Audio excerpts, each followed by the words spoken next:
You can't bring out as much asking people to reflect by writing as you can by asking them to draw. Partly because we're so used to being asked for feedback in writing. We're so used to using formulas, pet phrases that we're rewarded to use in academia, and we're not very good at editing. Partly because I don't think we can see it as clearly as we can in comics, that this has to go and this needs to stay. I think that's one of the other things that's really nice about comics is it is a wonderful sort of entry into drawing and writing. There's something that is reached in your brain when you draw it that I think isn't as easy to articulate through language in that way, sort of written and spoken language. And they do complement one another. Not only you're writing for a person, a specific audience, but you're thinking about what they'll do with the document. Right.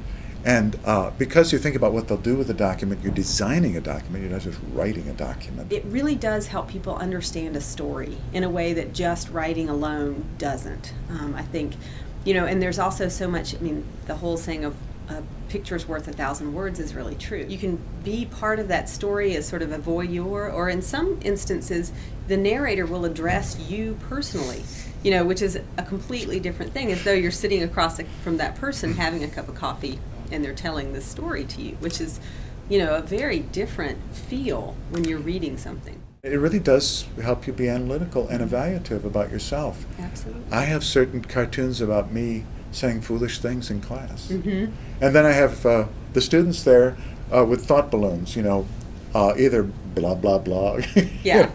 or just Z's for they're falling asleep, Yeah. or they're thinking, yeah, right. Well, that's the other thing I think that's so fun about comics is you can have the unsaid as well as the said. They all said, as they usually do, I can't draw. And once I got them drawing, it just opened up all kinds of things for them. They became very fluent in talking about themselves.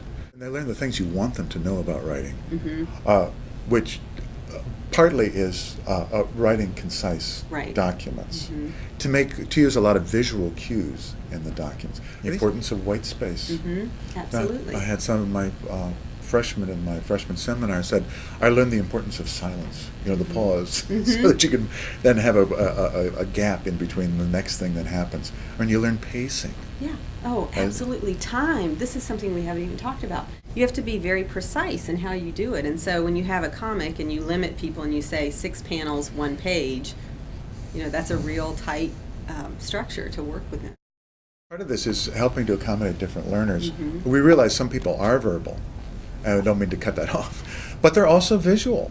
And then they're also collaborative, and they're also oral.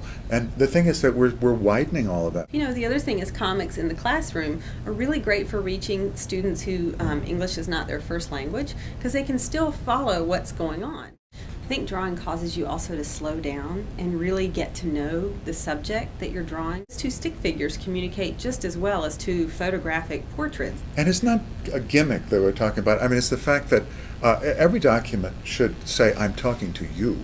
It's really about human interaction. And that's really the kind of writing that I'm interested in. And that's why I'm interested in cartoons.